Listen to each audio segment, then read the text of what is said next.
안녕하세요. 오늘도 서연살롱을 찾아주셔서 감사합니다. 저는 서울에 사는 30대 평범한 애 엄마입니다. 저의 인생은 어렸을 때부터 평탄하진 않았답니다. 제가 어렸을 때 엄마 아빠는 극심한 성격 차이로 이혼을 하셨어요. 엄마는 절 혼자 키우셨는데 사실 엄마랑 사는 게 행복하진 않았네요. 엄마는 저 때문에 인생이 꼬였다면서 저만 아니었어도 재혼해서 얼마든지 잘 살 수 있는데 제가 있어 재혼을 못한다며 늘 투덜거리셨어요. 지금 생각하면 저도 태어나고 싶어 태어난 게 아닌데 엄마는 그렇게 제 원망을 하셨답니다. 엄마는 술집을 하면서 남자들을 많이 만나고 다녔어요. 초등학교 고학년이 되었던 어느 날 웬 아저씨를 데려와서 이제부터 아빠라고 부르라고 하더군요. 어린 제게는 선택권이 없었죠. 그날부터 아저씨, 저 엄마 이렇게 셋이서 살게 되었는데 아저씨는 제 존재에 대해 매우 성가스럽게 생각했어요. 아저씨가 그러니까 엄마도 제가 귀찮아졌는지 자꾸 친척집에 보내더라고요. 며칠씩 친척집에서 자고 오는 일이 많아졌습니다. 하지만 엄마도 반기지 않는 저를 반겨주는 친척집도 없었죠. 이모들은 저 때문에 엄마가 고생한다면서 저한테 눈치를 줬어요. 큰이모는 저한테 너희 아빠랑 연락되면 아빠랑 살면 좋을 텐데 라면서 저한테 대놓고 아빠를 찾아보라고 했습니다. 어린 시절을 눈물로 보내다가 간신히 고등학교 졸업하고 집을 나왔었죠. 엄마 그리운 마음은 전혀 없었어요. 다만 오래전에 헤어진 아빠가 그립더라고요. 아빠를 찾으려 연락처를 수소문했지만 쉽지 않아 포기를 했습니다. 저도 제 인생을 살아야 하고 언제까지나 아빠를 찾는 일에만 몰두할 수는 없었으니까요. 전문대학을 간신히 졸업하고 정말 운 좋게도 외국계 회사에 취업할 수 있었어요. 몇 년을 일을 하다 남편을 만나게 되었어요. 남편은 같은 회사는 아니고 일적으로 만난 다른 회사의 사람이었어요. 서로가 첫눈에 반해 일은 뒷전이었죠. 만난 첫날에 술을 먹으면서 이런저런 이야기를 하면서 친해졌고 곧 사귀게 되었습니다. 부끄럽지만 그때까지 저는 흔히 말하는 모태솔로였답니다. 첫 연애 상대인 그 사람이 좋았고 믿었습니다. 그래서 제 아픈 이야기를 다 했었죠. 그 사람은 제가 살아온 얘기를 듣더니 저를 지켜주고 싶다면서 결혼하자고 하더라고요. 처음에는 농담인 줄 알았는데 그 남자는 진지했습니다. 저를 부모님께 소개시키고 본격적으로 결혼을 밀어붙이더라고요. 저는 얼떨떨하긴 했지만 그 사람의 저돌적인 모습이 싫지는 않더라고요. 그래서 군말 없이 그 사람이 하자는 대로 따랐습니다.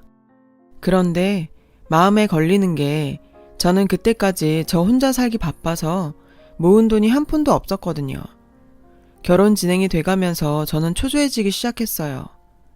그 사람에게 금전적인 문제에 대해 툭 터놓고 말했습니다. 오빠, 나 살기 바빠서서 모은 돈이 한 푼도 없는데 어쩌지? 그러니까 그 사람은 대수롭지 않게 말하더군요. 돈이 무슨 필요가 있어. 결혼식은 간소하게 하면 되는 거고 나도 모은 돈 없어서 집 마련이 당장은 어려워. 우리 부모님 밑에 들어가서 살자. 그럼 침대 하나만 내 방에 놓으면 되는데 뭐. 우리 부모님 밑에서 살다가 부모님 분가시키고 우리가 그 집에서 살면 돼. 지금 당장은 우리 집도 여윳돈이 없으셔. 나 믿고 따라오기만 하면 돼. 이미 어머님 아버님도 만나 뵈었고 상당히 결혼 절차가 진행되었어요. 그리고 인사할 때 뵈었던 시부모님은 좋으신 분들 같았어요. 어쩌면 같이 사는 것도 하나의 방법이다 싶더라고요. 그렇게 시댁살이를 결정짓고 결혼을 했습니다. 신혼여행지에서 남편이 불쑥 저에게 묻더라고요. 그런데 지연아, 너 회사는 언제 그만둘 거야?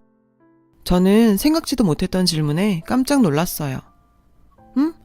나 회사 그만두려는 생각은 없었는데 우리 아직 나이도 어리고 아이도 나중에 가지면 되고 우리 회사는 아이 낳아도 다니기 좋거든.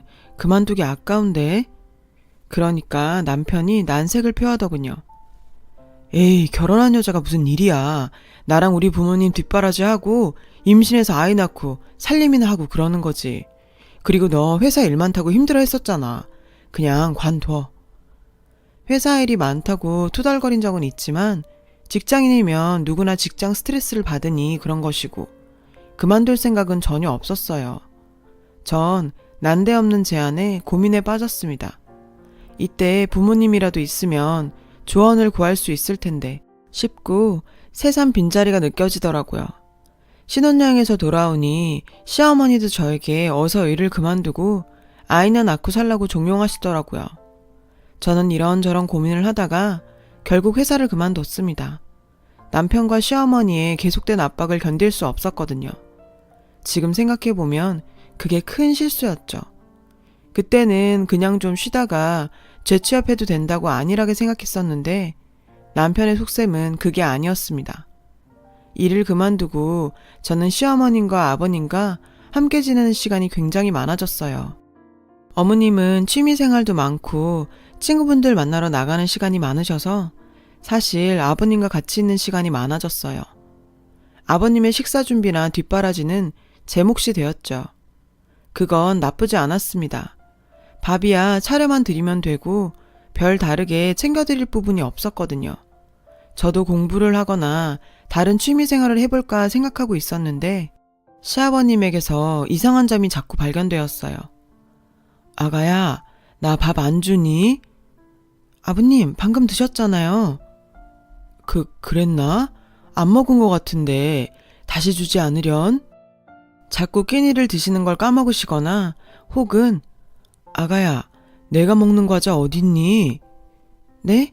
아버님 지금 드시고 계시잖아요. 며칠 동안 가만히 지켜보다가 영 이상해서 인터넷에 검색을 해보니 치매 초기 증상이 분명해 보이더라고요. 그날 퇴근한 남편에게 흥분을 해서 아버님의 증세에 대해 설명드리면서 어서 병원을 가보자고 했습니다. 그러니까 남편이 태연하게 말하더군요. 아버지 한 1년 전부터 깜빡깜빡해서 병원 가보니까 치매 초기 증상이라고 그랬었어. 약 먹고 있어. 전 깜짝 놀랄 수밖에 없었죠. 뭐? 난 그런 줄 몰랐는데 왜 얘기를 안 했어? 아직 정상생활 가능하신데 뭐 큰 문제라고 너한테 이러쿵저러쿵 다 얘기를 해. 괜찮아. 몇 년째 저러는데 전혀 심해지지 않았어. 남편은 그래도 제가 걱정하니 오히려 불쾌한 티를 내더라고요. 왜? 우리 집에서 너 간병시킬까봐 그래? 절대 안 그러니까 걱정하지 마. 그때는 그런 남편의 말을 의심 없이 그냥 믿었습니다. 얼마 후 저는 임신을 하게 되었어요. 남편이 피임을 하지 않았고 저도 안일하게 생각하니 바로 임신이 되더라고요. 어차피 가질 아이였으니 축복이라고 생각하면서 태교하며 지낼 생각이었는데 뜻대로 되지 않더군요. 약한 치매라고 남편이 말했던 것과는 달리 아버님의 증상은 점점 심해지셨어요. 자꾸 끼니 드신 걸 잊어버리고 저한테 다시 밥을 차리라고 하셔서 하루에도 몇 번씩 밥을 차리곤 했습니다. 제가 빨리 밥을 차리지 않으면 신경질을 내시는 일도 많아졌어요.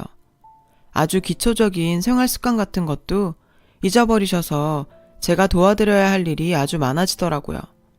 예를 들면 일을 닦거나 할 때도 멀쩡하게 잘 하시다가 갑자기 양치하는 법이 기억이 안 난다면서 저한테 도움을 요청하곤 하셨죠. 저는 배부른 몸으로 아버님 간병을 다 해야 했습니다. 어느 날 병원에서 검진을 받고 집에 왔는데 아버님이 안 계시더라고요. 동네에 잠깐 운동하러 나가셨나 했는데 계속 오질 않으셨어요. 걱정스러운 마음에 어머님과 남편에게 연락을 하니 남편이 버럭 화를 내더라고요. 뭐? 너 집에서 뭐 하고 있었던 거야? 아버지 제대로 안 보고. 전화 밖으로 쩌렁쩌렁 울리는 목소리에 저도 모르게 눈물이 나왔습니다. 그게 아니라 나도 오늘 정기검진이라. 그거 좀 늦으면 어디가 덧나냐? 아버지가 어디 멀쩡한 사람이냐고. 혼자 두면 어떡해? 처음에 아버님이 일상생활 다 된다고 걱정하지 말라던 남편은 어느샌가 저에게 아버님을 떠맡기고 있더라고요.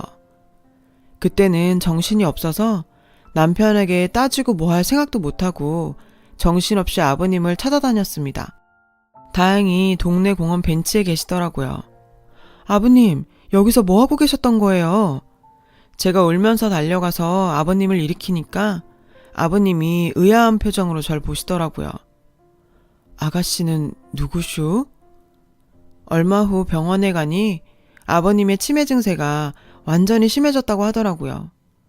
그동안은 약으로서 현상 유지가 되었지만 갈수록 심해질 거라고 하더군요. 눈앞이 깜깜해졌습니다. 그날 집에 와서 남편에게 조심스럽게 물었습니다. 아버님 점점 심해지실 거라는데 우리 어떻게? 그러니까 남편이 휙 노려보며 이러더군요. 뭘 어떻게? 아니 곧 아이도 태어나고 그럼 내가 아버님 돌봐드리기가 힘들어지잖아. 야, 애 보는 게 뭐 그렇게 대수라고. 노인네랑 같이 보면 되지. 아버지 보기 싫으니까 별 핑계를 다 댄다. 너 진짜 그러는 거 아니야. 우리 부모님은 너한테 친자식 같다고 그러는데 너는 호시탐탐 아버지를 내팽개칠 생각만 하냐? 남편의 말에 저도 폭발했습니다. 처음에 나보고 아버님 심한 상태 아니라고 할 일 없을 거라고 그랬잖아. 갓난애랑 노인을 어떻게 같이 봐. 당신은 밖에 나가면 그만이고 어머님은 자주 나가시니까 모든 집안일, 아버님 케어, 이젠 아기까지 내 몫이잖아. 그렇게 저희는 언성을 높이며 싸웠습니다. 남편은 화가 나서 나가버리고 술을 잔뜩 먹고 오더군요. 시어머니는 술에 취해 들어온 남편을 보시며 저한테 잔소리를 하시더라고요. 모름지기, 집안이 조용해야 남자가 바깥일 잘하는 거다. 네가 하기 나름인 거야. 어디 남편한테 힘들단 소리를 함부로 하니? 나 때는 상상도 못했다. 그 말에 저는 할 말을 잃었습니다. 그때가 저 임신 9개월 때였어요. 몇 번이나 이혼을 생각을 했지만 실행에 옮기긴 어려웠습니다. 뱃속 아이를 생각하면 아빠 없이 자라게 하기 싫었고 또 저 혼자 아이를 키울 엄두도 나지 않았어요. 더군다나 일도 하지 않은 상태여서 돈 문제도 막막했고요. 결국 저는 아이를 낳았고 남편과 계속 같이 살게 되었죠. 결혼 생활은 갈수록 고되졌습니다. 남편은 퍽 보수적인 사람인지라 집안일과 육아는 모두 여자 몫이라고 생각해서 전혀 돕지 않더라고요. 퇴근을 하고 돌아와도 방에서 핸드폰 게임을 하다가 자버리더라고요. 시어머님은 늘 모임이 많으셔서 밖으로 놔두셨고 저는 아버님과 아이 케어를 혼자 다 해야 했습니다. 아버님 상태만 좀 괜찮아도 일이 덜 고되었을 텐데 아버님은 갈수록 상태가 안 좋아지셨어요. 제가 아이 분유를 주느라고 밥을 늦게 드리면 저한테 입에 담지도 못할 듣도 보도 못한 욕을 퍼붓곤 하셨죠.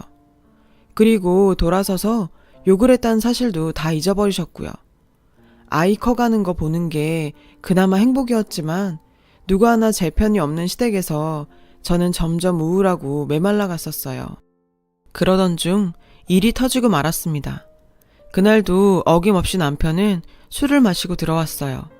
술자리를 워낙 좋아하는 남편이라 늦게 들어온 것은 별로 놀라지 않았는데 옷을 벗겨서 냄새를 맡았는데 묘하게 여자 향수 냄새가 풍기더라고요.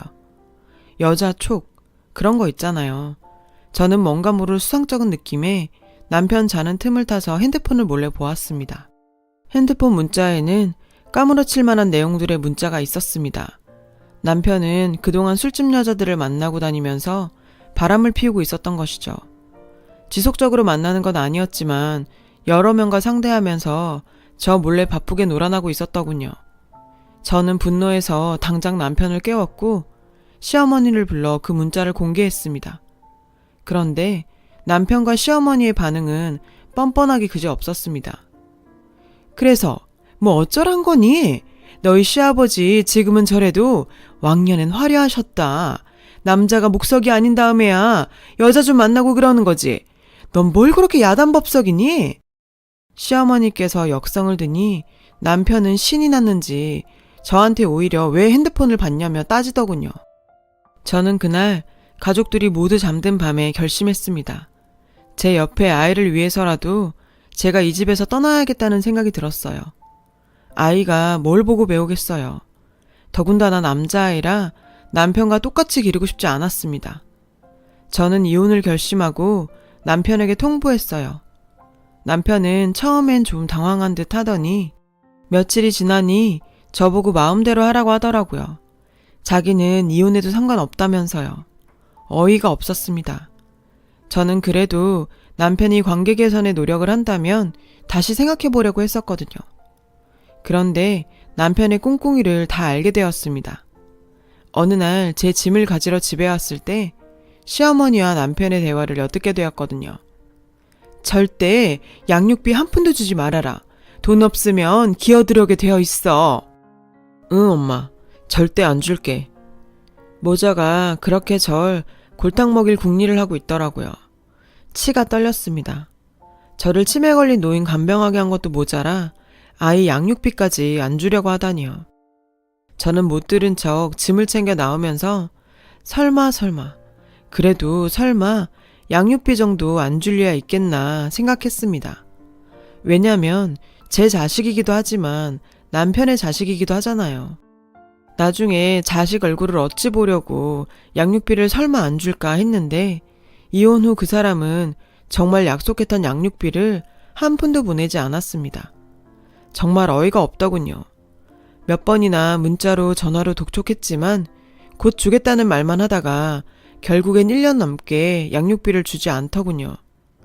저는 이혼하고 얼마 되지 않아 재취업을 하고 아이를 어린이집에 맡겼습니다. 굶어 죽을 정도는 아니어도 아이를 키우는데 돈이 꾸준히 필요한데 돈 한 푼 안 주는 전 남편이 정말 원망스럽더군요. 한 번은 대면을 해서 양육비를 달라고 하니 뻔뻔스럽게 웃으면서 양육비? 제 발로 나간 여자한테 양육비를 내가 미쳤다고 주냐? 정신 차리고 기어 들어오든가 아님 양육비 못 줘 라고 하더군요. 그렇게 말하는 그 사람 정말 인간 같지 않더라고요. 하지만 제가 할 수 있는 일은 그리 많지 않았습니다.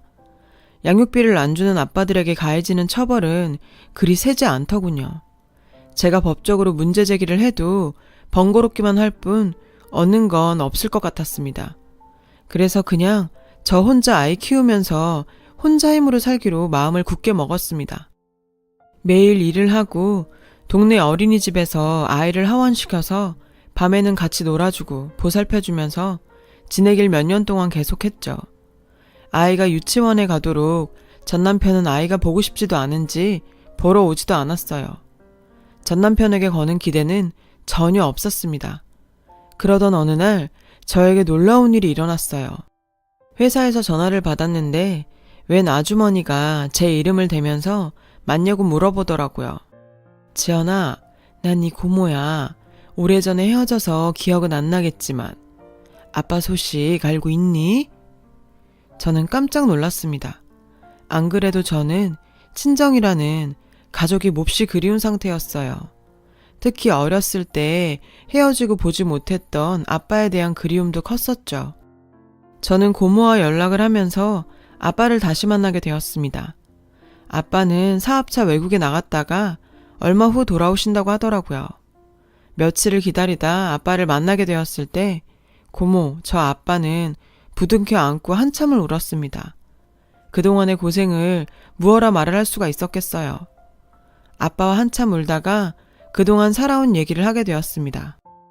엄마와 헤어지고 혼자 살았던 이야기, 전 남편을 만나 호되게 고생하고 이혼한 이야기, 그리고 아이를 혼자 키우는 일까지요.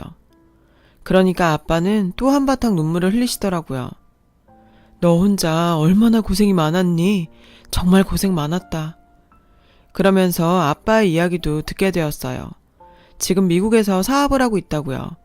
한국과 미국 오가면서 지내는데 한 10년 전부터는 사업이 꽤 잘 풀려서 남부럽지 않게 살고 있답니다.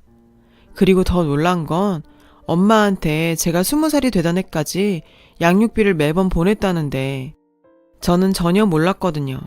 엄마는 절 키우느라 돈이 많이 들고 아빠가 돈을 한 푼도 안 준다고 늘 돈 볼멘 소리를 했었는데 그게 다 거짓말이었던 것이죠.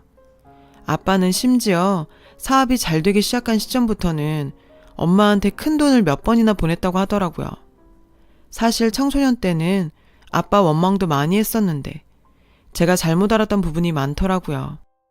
그리고 아빠는 제 결혼 생활 이야기를 듣더니 분노하셨어요. 제가 혼자 어렵게 살고 있다고 하니까 앞으로는 그럴 필요 없고 아빠가 무조건 도와주겠다고 장담하시더라고요. 이렇게 든든한 아빠가 돌아오시니 지난 고생이 다 헛되지 않았음을 느꼈습니다. 아빠는 몇 년 동안 저를 찾았다고 하더군요. 어렸을 때는 저를 데려올까 하다가 엄마가 재혼했다는 소식을 듣고 잘 살고 있는 가정 깰까봐 감히 그렇게 하지 못했었다고요. 그러나 제가 성인이 되고는 늘 저를 찾아다녔다고 하더라고요. 그러다 고모가 건너 제 이야기를 듣고 연락처까지 알아내서 저에게 연이 닿았다네요. 아빠와 지난 회포를 풀고 제 아이도 보여줬습니다. 아빠는 제게 더 이상 고생할 것 없다며 집도 옮기고 생활비도 아빠가 지원해주겠다고 하시더군요. 눈물나게 고마웠습니다. 제 아이를 위해서라도 아빠의 도움을 거절하지 않았어요. 오히려 정말 잘된 일이죠. 이렇게 아빠와 지내게 되니 회사에 제 소문이 퍼지더라고요. 혼자 어렵게 살던 제가 갑자기 윤택한 생활을 하게 되니 재혼을 했다는 둥 엉뚱한 소문이 돌길래 제가 직접 해명을 했었죠. 어렸을 적 헤어졌던 아빠를 만났고 아빠가 사업에 크게 성공해서 생활이 나아졌다고 하자 동료들은 모두 놀라더군요. 저를 부러워하는 사람도 있었고요. 그리고 그 소문은 결국 전 남편의 귀에까지 들어가게 되었습니다. 저한테 전화를 걸어 제발 한 번만 만나달라고 애걸복걸 하더군요. 제가 양육비 독촉을 할 땐 제 전화를 피하더니 완전 딴판이었죠. 저는 순순히 만남 제안을 받아들였어요. 저희 집에서 만나자고 했죠. 저희 집은 이미 아빠 명의의 큰 평수 아파트로 옮긴 상태였어요. 저희 집에 들어오니 시어머니는 입이 떡 벌어지더라고요. 저는 웃으면서 두 사람을 맞았죠. 남편은 제 앞에서 눈물을 흘리며 제 손을 부여잡더라고요. 시어머니는 손주는 뒷전이고 집 구경하느라 정신이 없고요. 쉴 새 없이 눈을 굴리면서 집을 보고 있더군요. 남편은 제 손을 잡더니 이렇게 말했어요. 그동안 정말 미안했어. 당신 고생하는 거 알면서도 알잖아 우리 집 사정. 아버지 병간호비도 많이 들고 그래서 현우 양육비를 못 줬어. 이제라도 우리 다시 시작하자. 남편의 그 말에 저는 피식 웃으면서 손을 빼고는 남편의 따귀를 한 대 때렸습니다. 남편은 화도 안 내고 제가 때려도 나 죽었소 맞더라고요. 이제 와서 다시 합쳐?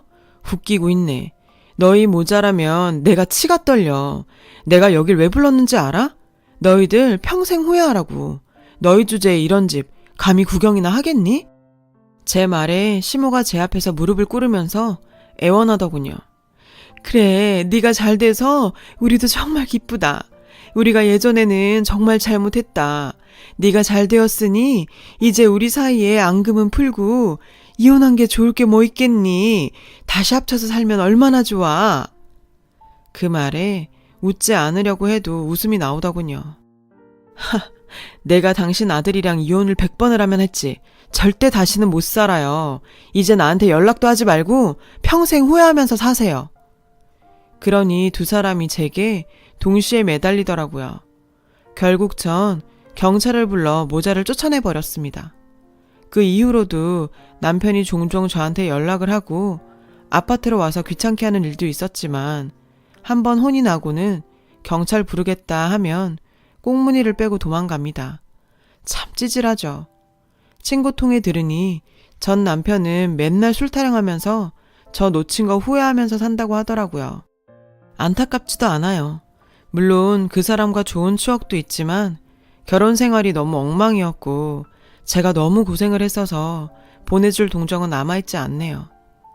요새는 아들을 키우면서 아빠 밑에서 관련 사업 일을 배우고 있어요. 부모의 지원을 받으면서 산다는 건 정말 든든한 일 같아요. 저도 우리 아이에게 정말 든든한 부모가 되어주고 싶습니다. 열심히 배우고 일해서 잘 살아보려고 합니다. 저 잘할 수 있겠죠? 제 이야기를 들어주셔서 감사해요. 들어주신 모든 분 항상 좋은 일 가득하시길 바랍니다. 여러분, 사연 댓글에 응원과 현명한 조언 부탁드려요. 좋아요와 구독은 저에게 큰 힘이 됩니다. 오늘도 좋은 일 가득하세요.